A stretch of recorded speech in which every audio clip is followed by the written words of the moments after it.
Muito bem, irmãos, nós vamos dar continuidade aqui à nossa programação, abrindo agora então as nossas Bíblias em Mateus capítulo 12. A gente vai ler os versículos 9 até o versículo 21, tá bom? Mateus capítulo 12, dos versículos 9 até 21, esse é o texto que vai servir de base para a meditação desta noite.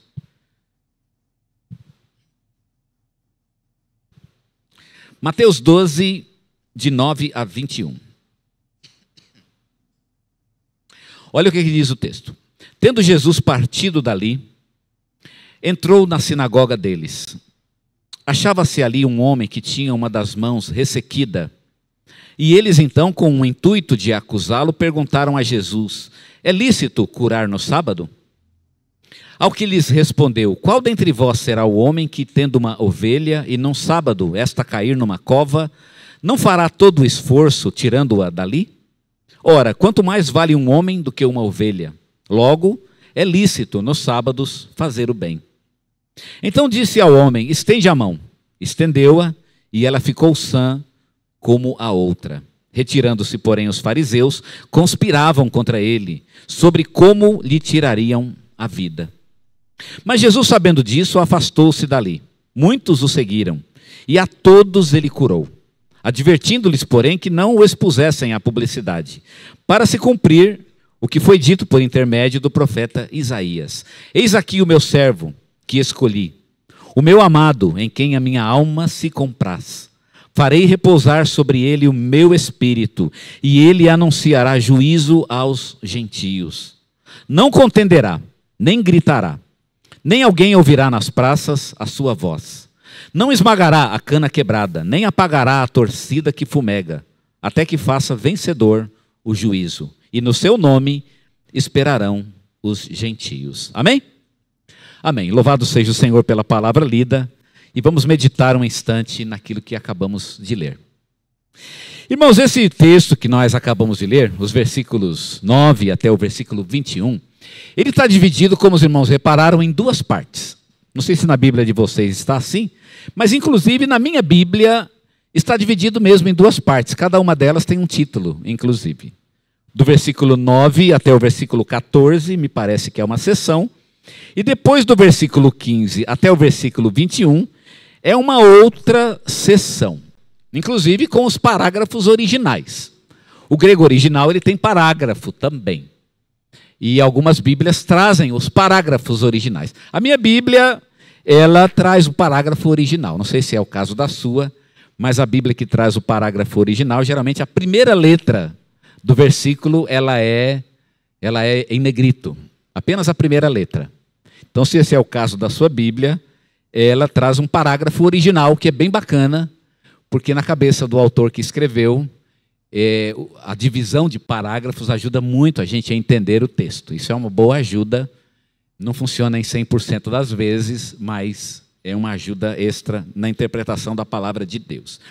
Está dividido em duas partes, portanto, esse texto, os versículos 9 a 13 e o 14 ao 21. Do 9 ao 13, Jesus, ele curou um homem que tinha a mão atrofiada. Vocês acabaram de ver isso, ele faz a cura do homem. E do 14 ao 21, Jesus curou muitos enfermos. É interessante isso, né? Primeiro ele cura apenas um homem que tem uma mão atrofiada. Depois, do 14 ao 21, ele cura uma porção de pessoas indiscriminadamente. E o que a gente percebe? Qual é a ideia de Mateus, né? Por que Mateus escreveu esse texto? Ele quer mostrar que Jesus ele está preocupado com a vida das pessoas. Jesus ele foi uma vítima dos judeus. Havia um ritual, e o ritual da época de Jesus não recomendava que ele fizesse essas curas. Mas Jesus aqui ele não está muito preocupado com o cerimonial judaico. O texto quer mostrar que ele está mais preocupado com as pessoas do que com o cerimonial judaico. Os dois exemplos que Mateus fornecem para a gente ilustram aqui o cuidado pessoal de Jesus para com as pessoas. O cuidado de Jesus para com o homem, que tinha uma mão ressequida, e o cuidado de Jesus para com as multidões, curando os enfermos da multidão. Mateus, ele fala desse ministério de Jesus, que é o ministério de cuidar das pessoas. E fala desse ministério através de uma citação. Ele cita o Antigo Testamento, que era um dos textos que servia de base para o ministério de Jesus. Nós vimos aí o texto de Isaías, nós lemos, estão nos versículos 18 até o versículo 21, e esse texto ele mostra duas coisas sobre Jesus. Ele mostra o que Jesus é, tá certo? E mostra o que Jesus faz. Jesus era um leitor do Velho Testamento, tá certo? A gente tem que lembrar disso. Aliás, quando a gente está lendo a Bíblia, é fundamental que você leve em consideração que os autores da Bíblia liam o Velho Testamento, e o Velho Testamento estava na cabeça deles o tempo todo. Eles estão pensando no Velho Testamento. Então, muito do que eles escrevem está relacionado ao Velho Testamento. Se você nunca leu o Velho Testamento, é preciso entendê-lo para poder entender o que os autores do Novo Testamento estão dizendo. O próprio Jesus era um leitor do Velho Testamento. Ele citou muitas vezes o Velho Testamento. Ele lia regularmente o Velho Testamento, mas o Velho Testamento não era apenas uma fonte de leitura para Jesus. Era mais do que isso. O Velho Testamento foi o lugar onde Jesus se formou. Aquilo que Jesus é como pessoa foi formado no Velho Testamento, na leitura do Velho Testamento. Ele, de certa forma, absorveu o texto bíblico.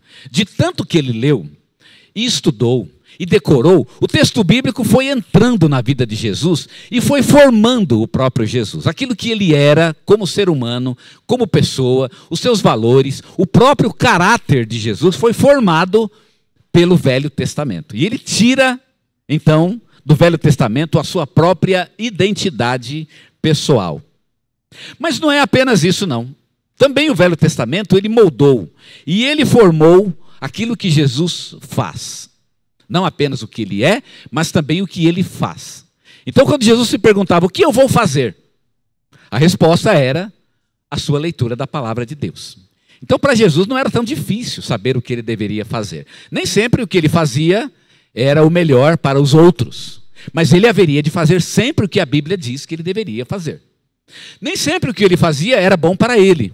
Aqui neste caso nós temos um exemplo de Jesus fazendo uma coisa que não foi boa para ele. Vocês veem que quando Jesus acabou de curar aquele homem que tinha a mão atrofiada, a primeira coisa que aconteceu é que os fariseus, saindo daquele ambiente, eles foram se encontrar num outro ambiente e lá começaram a discutir como é que eles iriam fazer para matar Jesus. Jesus sabia disso. Se eu curar esse homem, isso vai provocar uma reunião, e nessa reunião eles vão discutir como é que eles vão me matar. Aí Jesus pensa, e agora, cura ou não cura? Você curaria? Se você soubesse que fazendo isso, saindo dali, as pessoas iriam marcar uma reunião que iriam discutir como iriam matar você? Pois é, se você vai fazer isso ou não, e essa é a questão de Jesus, na hora de responder, devo curar ou não, Jesus encontrava essa resposta na Bíblia. O que a Bíblia diz que eu devo fazer? Então é isso que eu vou fazer. Não importa o preço. Se é bom para os outros, se é conveniente, se cerimonialmente isso é bom, isso não importa. O que importa é que a Bíblia diz que, a palavra diz que eu devo fazer. A palavra rege as minhas ações. E todas as minhas ações são regradas e são instruídas pela palavra de Deus. Não importa quem vai chorar, nem mesmo se eu for chorar. É a palavra de Deus que diz o que eu devo fazer. E aí ele seguia, portanto, aquilo que a palavra de Deus o mandava fazer. Como a gente vê, não é conveniente para ele, mas é o que era o seu valor de vida. Eu queria hoje mostrar essas duas coisas. Como a palavra de Deus, ela formou aquilo que Jesus é, e como a palavra de Deus formou aquilo que Jesus faz. Tá certo? Primeiramente a sua identidade pessoal e depois as suas obras. O que ele vai fazer no dia a dia, como vai ser então o caráter das suas obras. Primeiro vamos ver aqui o texto bíblico dirigindo a vida de Jesus para formar a sua identidade pessoal. A pergunta que fica aqui, portanto, é a seguinte: quem é Jesus? Quem é Jesus? Você pergunte para Jesus: Jesus, quem é o Senhor? E Jesus então iria dizer: bom, se você quer saber quem eu sou, leia a palavra. É de lá que eu extraí aquilo que eu sou. Eu sou formado pela palavra. Eu fui arquitetado pela palavra. A palavra moldou a minha vida, ela moldou a minha alma, e o que eu sou é a palavra de Deus. É lá que está aquilo que eu sou. Jesus era um homem absolutamente moldado pela palavra. Ele foi como que formado, a palavra como que entrou nele e o formou. Paulo usa uma expressão numa de suas cartas, falando que ele se angustiava até que Cristo fosse formado em nós. A expressão Cristo ser formado é mais ou menos como uma luva forma a mão. A mão entra na luva e a luva então é formada pela própria mão. Ela assume a forma da mão. É assim que Paulo quer que Cristo seja formado em nós, e foi assim que a Bíblia formou Jesus. É como se a Bíblia entrasse em Jesus, como uma mão na luva, e a própria Bíblia, ela assumisse sua forma na vida de Jesus. Jesus era um retrato vivo da palavra de Deus. Ele era, aliás, a própria palavra de Deus. Mais do que qualquer um de nós ambicionamos ser, e todos nós ambicionamos ser, é bem verdade, mas Jesus chegou num nível absurdo de expressão da verdade da palavra de Deus em sua própria vida, naquilo que ele era.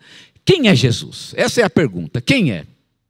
Observando aqui o texto de Isaías, nós podemos responder à pergunta: quem é Jesus? Primeiro, Jesus ele é um servo. Jesus é um servo. Ele se define por ser um servo. E o que significa dizer que Jesus é um servo? E aqui está no versículo, onde o texto de Isaías diz: eis aqui o meu servo. Jesus se entendia como um servo. Eu sou um servo. Significa que Jesus não vai fazer o que é conveniente, ele não vai fazer o que é tradicional, ele não vai fazer o que é ritual, ele vai fazer a vontade de Deus. A pergunta que orientava a vida de Jesus é: qual é a vontade de Deus? O que Deus quer para mim? O que ele quer? Para o que Deus me colocou neste mundo? E quando ele respondeu, e Jesus respondeu a essa pergunta, há muitas pessoas que passam uma vida inteira sem conseguir responder a essa pergunta. Talvez seja a pergunta mais básica de toda a vida, e muitas pessoas não sabem a resposta. Pois muito bem, Jesus respondeu a essa pergunta: eu sou um servo, eu estou neste mundo para fazer a vontade de Deus, e isso orientava todas as suas ações. Jesus, quando ele pensava se ele deveria fazer ou não alguma coisa, ele se perguntava: eu sou um servo e, portanto, como servo, devo ou não fazer? Jesus se entendia como servo. E, portanto, a ambição de Jesus e tudo que Jesus fazia era para cumprir a vontade de Deus em sua vida. Ele se concebia assim. Se você pedisse, se Deus pede para Jesus, ou se alguém pede alguma coisa, Jesus automaticamente ligava o botão do servo. Eu sou um servo. E ele ligava a todo momento esse botão. É para isso que eu existo. Se eu não servir, então para que eu sirvo? Não, para que eu existo? Para que eu nasci? Jesus entendeu que a razão de sua vida era servir a Deus, e ele fez disso a sua ambição. A segunda coisa que nós aprendemos sobre o caráter de Jesus, aquilo que Jesus é que Jesus é um amado de Deus. Deus o amava e ele amava a Deus. No versículo 18 diz: eis aqui o meu servo, a quem escolhi, o meu amado. Jesus ele tinha uma consciência de que ele era amado por Deus. Amado por Deus. O relacionamento que Jesus tinha de amor com Deus levou Jesus também a estabelecer relacionamentos de amor com as pessoas. E Jesus entendeu que ele havia nascido neste mundo para amar. Porque ele era amado. E ele deveria ser uma expressão do amor com o qual o próprio Pai o amava. Jesus ele se deliciava nesse amor. Não é bom você saber que alguém o ama? Uma das coisas mais incríveis, uma das experiências mais incríveis que qualquer pessoa pode ter, é ter alguém olhando para você com um olhar de amor. Quem resiste a um olhar de amor? Tem gente que é tão carente de um olhar de amor, por exemplo, que não aguenta ver cachorrinho, né, olhando para ela, que ela já se derrete toda. Na verdade, essa carência está em todos nós. Todos nós temos uma carência de amor. É uma das maiores delícias da vida, você sentir ou perceber que alguém está olhando para você com um olhar de amor. Pois muito bem, Jesus olhava para Deus e ele via nos olhos de Deus amor por ele. Quando Jesus olhava para Deus, ele se sentia amado por Deus. Ele via que Deus era apaixonado por ele. Uma paixão eterna, certamente. Não é muito correto falar que Deus é apaixonado, não é? Porque paixão é um movimento, e como a gente sabe, Deus não se move. Mas o fato é que Deus, ele tinha um amor profundo por Jesus. E Jesus, ele sentia isso. E ele vivia isso na sua vida, no seu dia a dia. A relação de amor, um amor perfeito que ele tinha por Deus. E ele se sentia um amado muito especial. Tanto que ele é chamado de o amado. O amado. Quem ouviu essa expressão de Deus? Você é o amado. Aliás, eu já falei isso aqui, né? Nós não somos amados, na verdade, por nós mesmos. Deus não ama nada por si mesmo, né? Das pessoas. Ele ama as pessoas porque estão em Cristo. Na verdade, é em Cristo que somos amados por Deus. Aqueles que estão em Cristo são amados porque estão em Cristo. E por que são amados porque estão em Cristo? Porque se parecem com Cristo. Na verdade, o objetivo de nossa vida é parecer com Cristo, porque Cristo é o amado. Você não pode ser amado se você é diferente de Jesus. Se Jesus é a expressão do que Deus ama, quanto mais parecido com Ele você é, muito mais você é amado por Deus. Porque Jesus é o amado. Não sei se é bom pensar assim, né? Se você gosta dessa ideia, mas é a ideia que o Novo Testamento nos coloca. Nós somos transformados à imagem de Cristo. Porque a imagem de Cristo é aquilo que é perfeitamente o amado de Deus. Cristo é exatamente o que Deus ama. Você quer ser amado por Deus? Imita Jesus. Seja uma cópia dele. Quanto mais idêntico a ele, mais amado por Deus você será. Porque ele é o amado. E Jesus sabia disso. Ele tinha uma consciência absoluta de que Deus o amava. Ele não duvidou disso um só momento. Um só momento. Jesus cria no amor de Deus, no amor que Deus tinha por ele. E esse amor que Jesus tinha era tão grande, o amor que entre Deus e Jesus era tão grande, que Jesus, ele podia compartilhar esse amor com outras pessoas. Quando você sabe que é amado, você fica tranquilo, não é verdade? Isso te dá uma tranquilidade emocional, inclusive para amar outras pessoas. E Jesus, por se sentir amado, ele se sentia seguro no amor de Deus. E a segurança lhe dava, portanto, tranquilidade, ousadia, inclusive, para amar outras pessoas. Quando Jesus se aproximava das pessoas, a pergunta sempre era: posso fazer isso por amor? Se a reação de Jesus fosse uma reação de amor, ele certamente faria. Jesus jamais deixaria de fazer um ato de amor, jamais. Mesmo que fosse muito caro. Mesmo que fosse sua própria morte numa cruz, ele faria, porque isso é um ato de amor. A pergunta é: isso é um ato de amor? Então eu vou fazer. Jesus, ele era fissurado. Ele era absolutamente obstinado na ideia de amar as pessoas e de fazer por elas atos de amor. Quando aparece o homem da mão ressequida, não é muito recomendável que Jesus faça esse milagre. Talvez isso vai ficar um pouco caro para ele. Mas a pergunta era: esse é um ato de amor? Se eu curar esse homem, isso é um ato de amor? Pois muito bem, se for um ato de amor, esse homem vai ser curado. E foi. Porque Jesus era amor. E ele viveu o próprio amor. Jesus era amado de Deus. O critério para saber o que Jesus vai ou não fazer não é a lei. E esse é o grande problema que ele vai ter agora com os fariseus. Não é a lei que diz o que eu vou fazer ou deixar de fazer.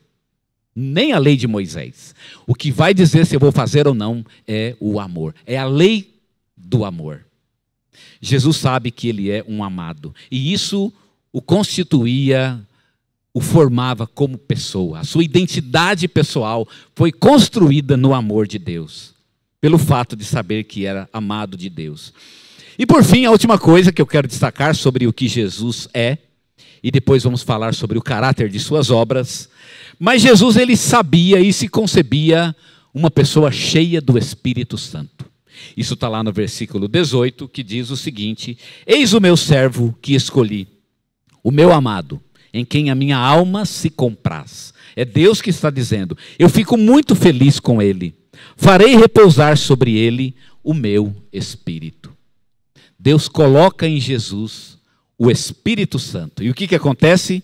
Jesus, ele se torna um homem cheio do Espírito Santo, sob o controle do próprio Deus que habitava nele. Quando as pessoas discutiam a lei com Jesus, o que a lei diz? Esse homem deve ou não ser curado?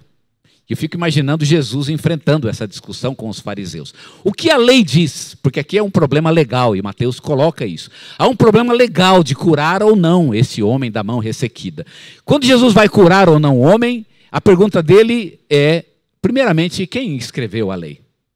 Sabe quem escreveu a lei? Quem escreveu a lei, o Espírito dele está comigo. Eu tenho o Espírito do próprio Deus. Aquele que criou, aquele que escreveu a lei, ele está comigo. Eu sou cheio desse Espírito, o Espírito do Criador da lei.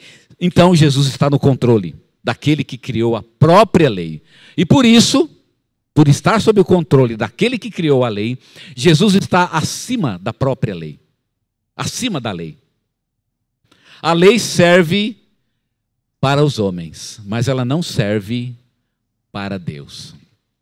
Não adianta você tentar acomodar Deus na lei. Deus, ele é a lei. É o que ele diz que é lei. Algumas pessoas se escandalizam, por exemplo, quando leem o Antigo Testamento e veem lá que Deus mandou alguém matar. Vai lá e mata. E as pessoas às vezes ficam ofendidas. Irmão, é Deus. Você está falando de Deus. Não importa se eu gosto. É Deus. O que ele manda é lei. Se no Velho Testamento ele mandou matar, o pecado era não matar. Aliás, teve pessoas que morreram exatamente porque não mataram. Lembra de um deles, se eu não me engano, Eliezer, né? O Finéias, se eu não me engano, que matou alguém e ele foi o único certo, porque todos se recusaram. Quando ele manda, é o que ele manda. E não importa o que ele mande, ele é a própria lei, ele é Deus. Eu estou falando de Deus. Então ele é o próprio critério do universo. Ele tem toda a razão do universo e quando ele escreve a lei, é a obediência à lei dele que importa. Se no Novo Testamento ele diz, agora não é mais para matar, agora é para amar, você tem que amar e acabou. Ele é o dono da lei. E eu acho incrível que as pessoas fiquem discutindo lei com Jesus. A lei fala isso, a lei diz que não pode curar. E Jesus então pode olhar para ele, mas filho, o que você está falando comigo? Eu criei a lei, eu sou a própria lei. Não se pode discutir lei com Jesus, porque ele está acima da lei. Lei serve para nós, mas ela não serve para Deus e nem para Jesus. Ele está mesmo acima da lei. Esse é Jesus, um homem cheio do Espírito Santo, cheio da presença de Deus, um homem que é amado por Deus e um homem que é servo de Deus. Isso o constituía como pessoa, era a sua identidade pessoal. E agora eu quero mostrar para vocês o que serve como critério para as obras de Jesus. O que Jesus, quando ele vai fazer ou não, o que ele pensa em obras mais particulares, como no caso do homem da mão ressequida e também de outros muitos milagres que ele fez. Bem, para entender as obras de Jesus, nós precisamos então entender esse texto. Por princípio, e é isso que o texto deixa claro, por princípio, Jesus ele tem sempre como alvo os excluídos. Sempre como alvo os menores. Quanto menor, mais você se torna um alvo de Jesus. No versículo 18, aqui o texto diz, eis o meu amado, o servo a quem escolhi, em quem a minha alma se compraz. Farei repousar sobre ele o meu espírito, e ele anunciará o juízo, e olhe para quem? Aos gentios. Por que os gentios? Porque os gentios eles eram recusados pelos judeus. E Jesus está falando isso para judeu. Ah, mas os gentios eles não servem a Deus, eles são abandonados, eles não ligam, eles são imundos. Era o que dizia o judeu. Pois muito bem, é para os imundos que eu vou. Quanto mais imundo, mais é o alvo do meu trabalho. Quanto menor, mais eu vou lá. Mais precisa de mim. Os doentes, certa vez ele chegou até a dizer isso, são os doentes que precisam de mim. Então quanto mais doente, mais ele vai ser alvo do meu trabalho. Por princípio é exatamente isso que Jesus faz. Mateus ele não se cansa de falar isso o tempo inteiro. Por exemplo, ele fala isso aqui no capítulo 11, versículo 5, onde ele diz o seguinte, os cegos veem, os coxos andam, os leprosos são purificados, os surdos ouvem, os mortos são ressuscitados e aos pobres está sendo pregado o evangelho. Só tranqueira. Você percebeu? É uma lista de tranqueira. Nessas horas dá até vontade de ser tranqueira, não é? Se você é tranqueira, você está na lista. Agora, se você é de um tipo de, né? Não, eu sou, né? Eu estou em outro nível. Então tá bom, fica aí, né? Jesus, olha, quanto mais excluído, quanto mais imundo, quanto mais doente, mais eu vou servir. Esse é o alvo do meu trabalho. Quanto menos, não, eu estou bem, Jesus, né? Eu não estou tão ruim assim, dá para chamar Jesus de colega, a gente está assim no mesmo nível. Bom, você está no mesmo nível, então fica aí de lado. Porque o alvo da obra de Jesus é o excluído. Quanto mais excluído, mais é o alvo da obra de Jesus. Isso era um critério de ação para Jesus. Pode ver que quem se aproxima de Jesus, enquanto ele vive entre nós, não são os mais ricos, não são os mais abastados, nem os mais espirituais. Jesus ele tinha um talento incrível para atrair pecador. Eu acho que Jesus andasse ali pelo Triângulo do Pecado, ali em São Paulo, né? A Praça da República, Rio Branco, Praça da Sé, o chamado Triângulo do Pecado. Eu acho que se Jesus andasse ali, ele ia fundar uma igreja naquele triângulo lá, provavelmente era lá. E, irmão, a igreja dele ia viver cheia do pior tipo de gente que existia, porque esse era o alvo do ministério dele. Geralmente as pessoas que achavam muita coisa, via de regra, ficavam distantes dele, geralmente criticando. Porque Jesus estava sempre perto de pecador. Hoje ele seria amigo desse tipo de gente. Os piores são esses que ele vai buscar. Quanto pior, mais Jesus vai atrás. Nós lemos o versículo 11, não é? Mas no versículo 5 do capítulo 11. Poderíamos ler também o versículo 25 do capítulo 11, que diz: por aquele tempo exclamou Jesus, graças te dou, ó Pai, Senhor do céu e da terra, porque ocultaste essas coisas aos sábios e instruídos e a revelaste aos pequeninos. Olha, não é incrível pensar nisso? Deus fica feliz, eu fico feliz, e ele está muito feliz. Aqui o texto diz que ele simplesmente exclamou. Eu acho que ele estava tão contente fazendo o trabalho e olhando as pessoas humildes ali perto dele, e aquelas pessoas sendo curadas, cegos vendo, coxos andando, e quando ele viu aquele movimento, né, de as pessoas louvando a Deus, pessoas humildes, simples, imundas, pecadoras, e quando ele viu aquilo, ele não aguentou. O texto diz que Jesus simplesmente soltou um grito do nada. E um grito do nada que dizia: Senhor, eu te dou graças, porque o que eu estou vendo aqui, as pessoas sábias e entendidas não viram. São os pequenos que vêm. Se você é pequeno, então, por princípio, Jesus está atrás, é de você mesmo. É você que ele quer. Ah, mas eu sou tão indigno. É você que ele quer. Ah, mas eu sou tão fraco. É você que ele está atrás. Ah, mas eu não tenho condição. Então é você mesmo. É você sem condição. Esse é o alvo de Jesus. Esse é realmente o desafio do ministério de Jesus. O ministério dele é exatamente para esse tipo de pessoa. Quanto menos você se sente, mais você é alvo do trabalho de Jesus. Esse é um princípio que rege o ministério de Jesus. Vale a pena ler também o versículo 28 do capítulo 11. Vinde a mim, um texto bastante conhecido. Vinde a mim todos os que estáis cansados e sobrecarregados, e eu vos aliviarei. Tomai sobre vós o meu jugo, e aprendei de mim, porque sou manso e humilde de coração, e achareis descanso para a vossa alma, porque o meu jugo é suave e o meu fardo é leve. Sabe para quem é esse convite? Para quem que é o convite? É para os que estão cansados e sobrecarregados, aqueles que já não aguentam mais. A vida é um peso, é um fardo. Pessoas que não se consideram dignas nem de olhar para Deus. Pois muito bem, são essas as pessoas que Jesus Cristo busca. Esse é um princípio da sua obra. Ele vai atacar, vai atingir primeiramente o mais necessitado. Esse é o alvo do seu amor, da sua obra, da sua graça e da sua redenção. Não é à toa que Paulo disse aos Coríntios, na segunda aos Coríntios, que ele disse que quando se sentia fraco é que ele era forte. Porque Paulo entendeu essa verdade. Por que quando sou fraco é que sou forte? É porque quando sou fraco, eu sou um alvo do ministério de Jesus. Quando eu sou fraco, eu me percebo exatamente alvo daquilo para o que Jesus veio a este mundo. Para buscar os fracos, os pobres, os miseráveis, aleijados, coxos, cegos. E é interessante que o versículo termina: aos pobres é anunciado o evangelho. Quando você, Deus, eu sou tão pobre, tão necessitado. É para você, o evangelho é exatamente para você. Por princípio, as obras de Jesus sempre têm como alvo os excluídos. Esse é um princípio que rege todas as ações de Jesus.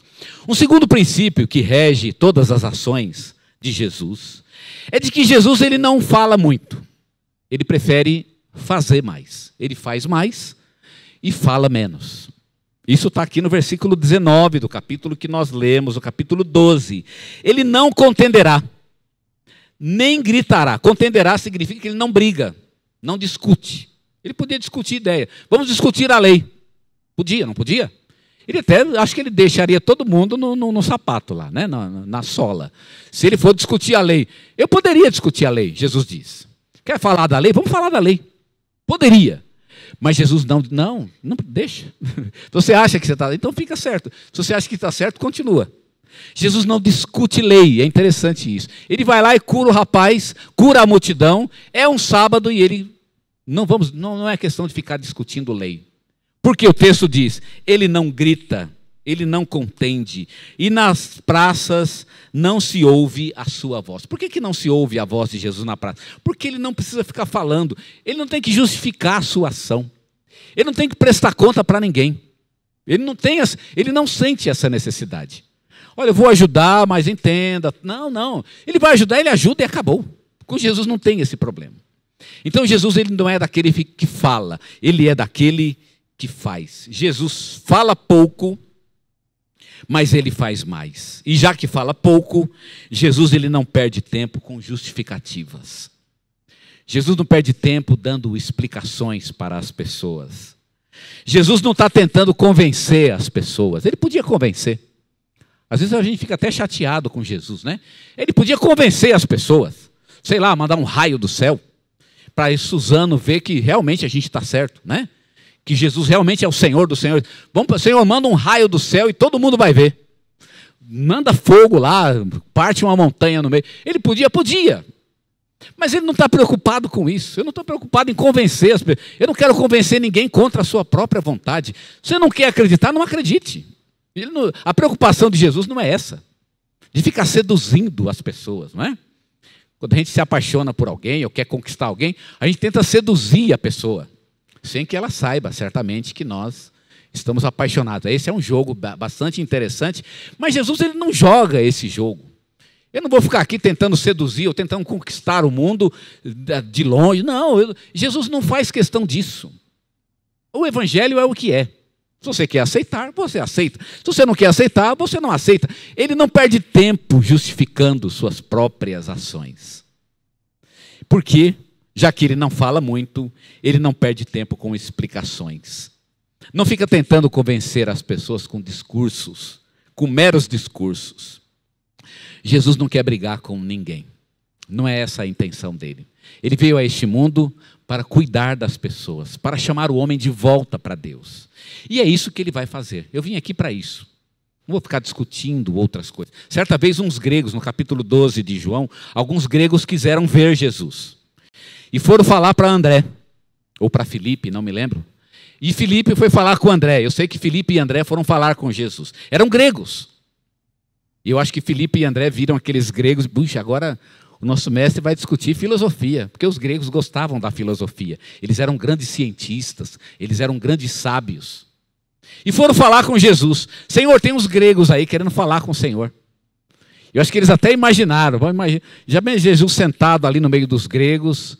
E que nem Platão, Sócrates, né, o Aristóteles, que foram grandes gregos. Imagina Jesus dando uma aula de sabedoria. Que gostoso. E eu que sou um discípulo dele, vou ficar todo orgulhoso. Não é bacana pensar nisso ou não? Ele vai dar um show, vai deixar essa turma no sapato, ele vai arrasar. E aí foram falar com coitados, né? Foram falar com Jesus. Jesus, uns gregos aí querem falar com o Senhor. Sabe qual foi a resposta de Jesus? A resposta de Jesus foi a seguinte: chegou a hora de ser glorificado o Filho do Homem. Chegou a hora de ser... E sabe o que Jesus estava se referindo? Naquele mesmo dia ou no dia seguinte, iria iniciar o processo da sua crucificação. Vocês querem glória? Vocês querem glória? Querem me ver sendo glorificado? Vocês querem quer ver as pessoas me elogiando?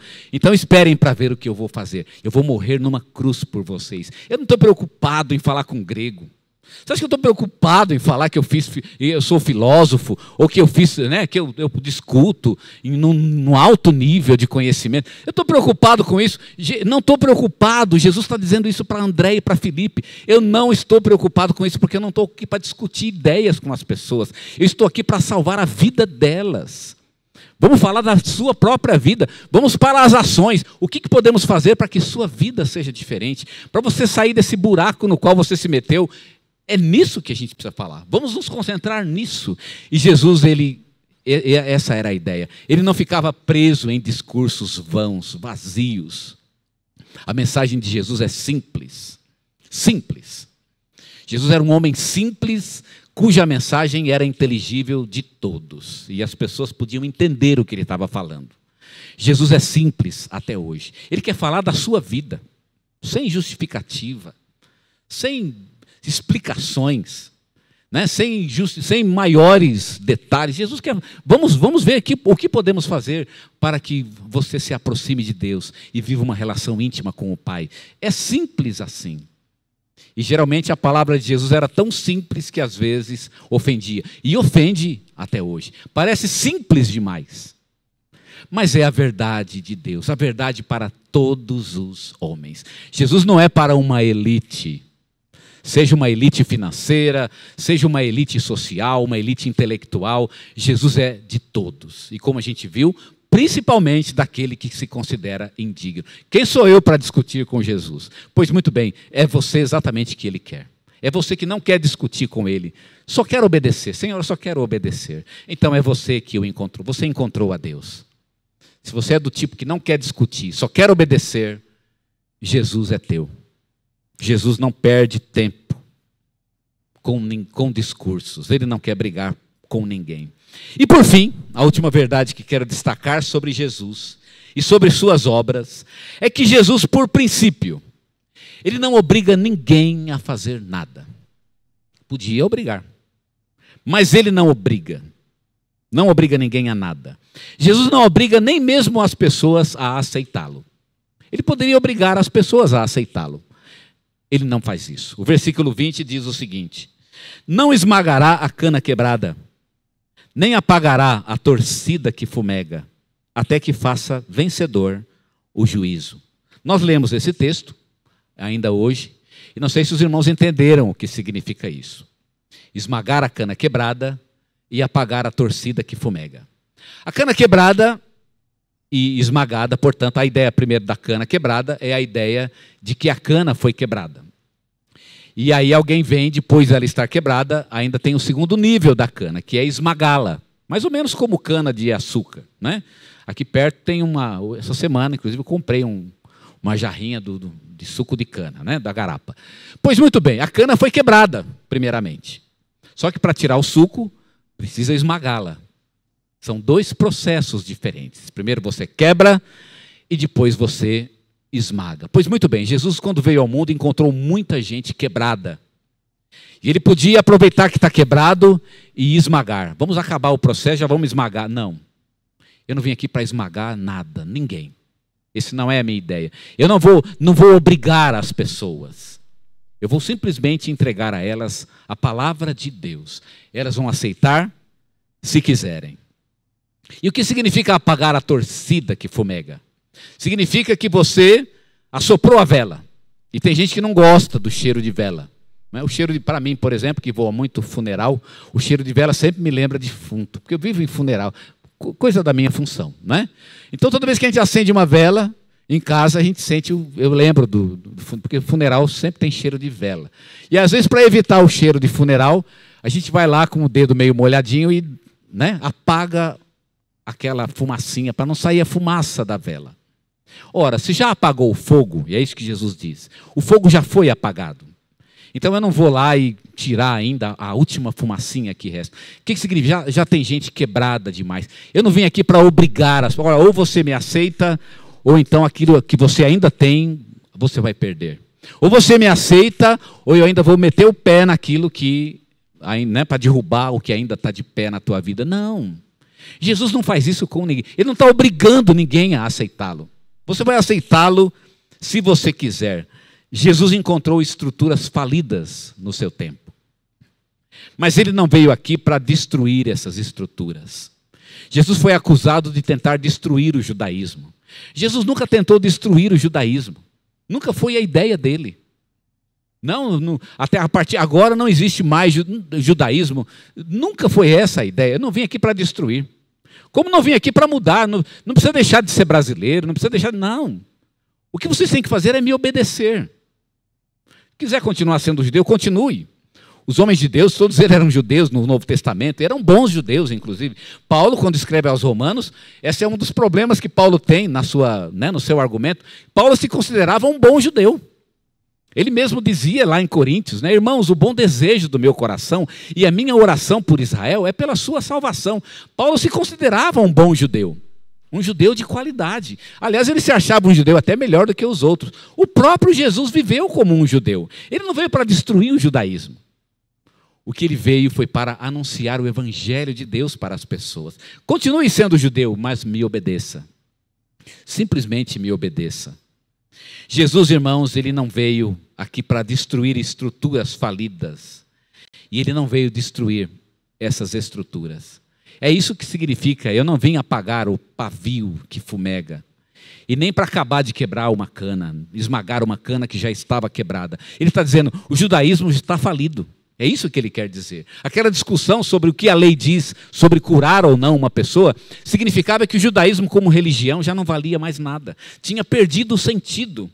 Como muitas pessoas que são religiosas de nosso tempo, e a religião delas não tem mais sentido nenhum. É religioso, é católico, é protestante, é presbiteriano, é batista, mas a religião, qual é o sentido disso? Irmãos, está falido. Como religioso ele está falido. Ele é como uma cana quebrada. Pois muito bem, o dia que ele tem um encontro com Jesus, a ideia de Jesus não é acabar de quebrar. Olha, vamos acabar de quebrar isso. Até agora, vamos. Não, Jesus não tem essa ideia de quebrar nada. Filho, vamos ver como é que a gente faz para remontar isso aí. Vamos remontar aquilo que foi quebrado, aquilo que está caído. Essa é a ideia de Jesus. Estênio Márcios tem uma música linda, uma das minhas preferidas, e foi, de certa forma, até uma espécie de hino, que regeu a minha vida durante muito tempo, de uns 3 anos para cá. É uma música que fala sobre o pavio que fumega. A música diz assim: disseram a uma voz, a cana já quebrou, só falta esmagar. Mas ele disse, não. 1000 pés para apagar a brasa que restou. Mas ele tão somente disse, não.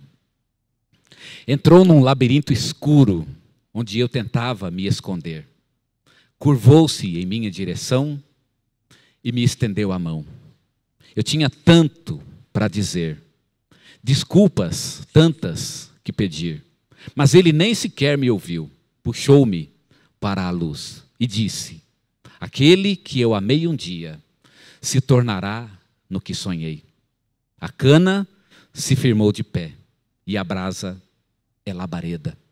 É isso que Jesus veio fazer em nossa vida. Em vez de continuar quebrando aquilo que o mundo já está quebrando. O mundo faz isso. O mundo quebra. Religião tira. Jesus veio para dar. Ele começou dando sua própria vida.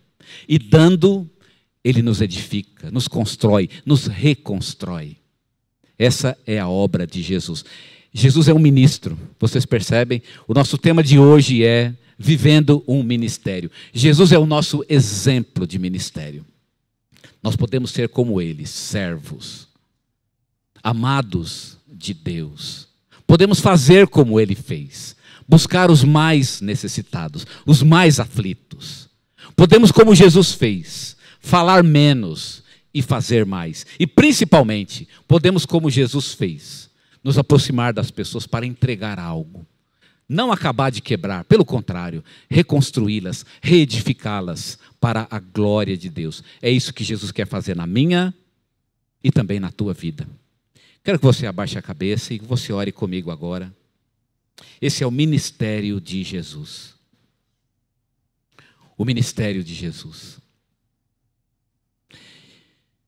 Hoje nós aprendemos que Jesus é um ministro extraordinário, perfeito, um amado de Deus. Jesus ministrou sobre a minha vida, transformou-a, mudou absoluta e completamente a minha vida. Eu dei uma chance para ele e Ele exerceu o seu ministério sobre a minha vida. Eu não sei se todos aqui já tomaram uma decisão de seguir a Jesus, de aceitá-lo como Senhor de suas vidas. Mas eu não posso sair daqui sem dar essa oportunidade para você, de recebê-lo como Senhor da sua vida. Jesus ministrou a tantos, curou a tantos, restaurou a tantos, fez tanto bem.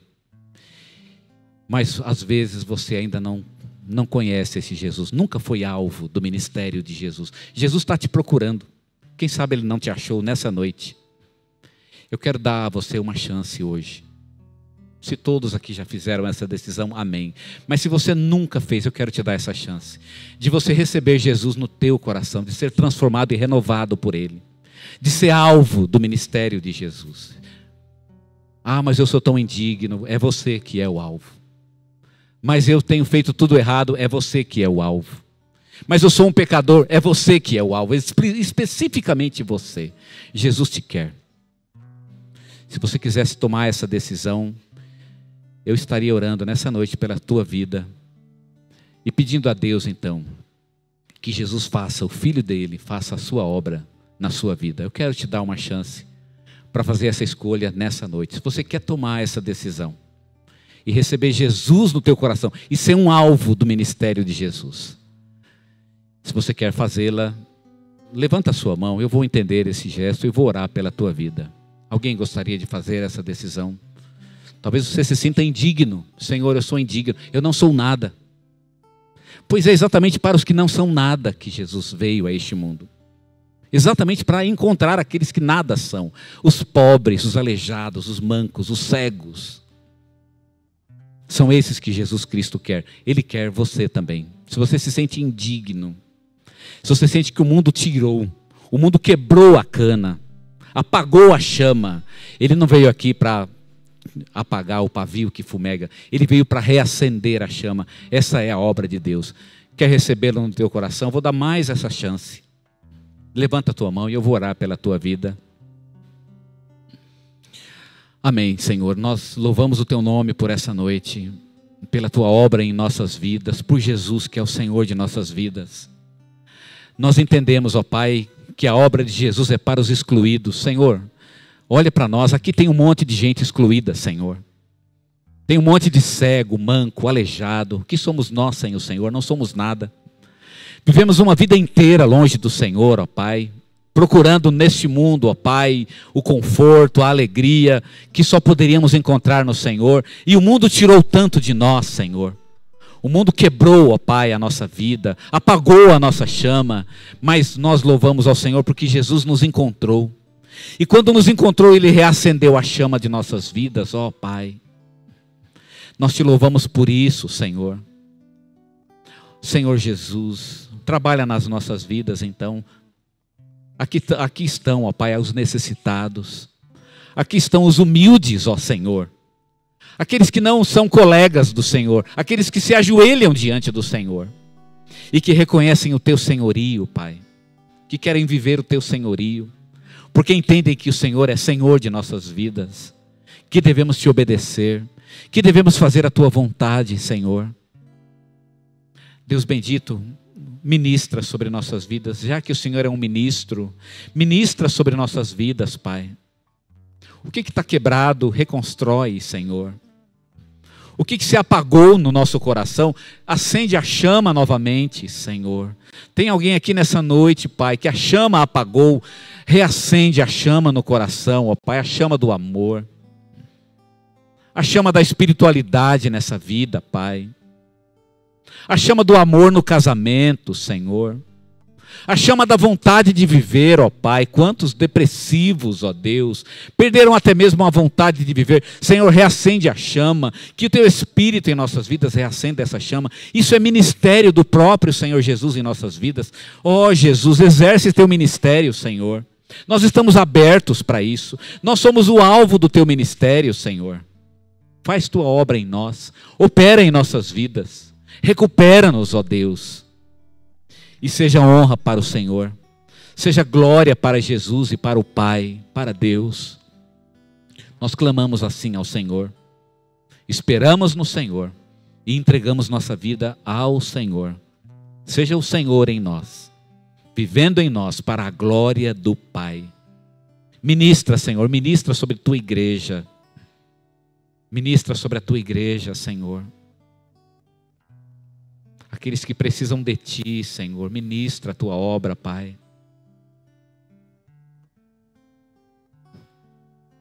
O quebrado, Senhor, o apagado, ministra a tua obra, Senhor. O Senhor não veio nem para falar, veio para fazer. Vai para a ação, Senhor, e faz tua obra como o Senhor mesmo promete na tua palavra. Ministra, Pai, ministra. É teu povo que pede, Senhor, que clama. Ministra, ó Pai, que a palavra de Deus, que é Jesus, seja o ministério de Deus em nossas vidas. E o santo intermediário, ó Pai, renove nossas vidas para a glória de Deus. Para que, como acabamos de citar, ó Deus, a cana quebrada, ela se firme de pé. E o pavio, ó Pai, a chama que foi apagada, ela se transforme numa labareda. E que Deus seja louvado na obra de Jesus em nós.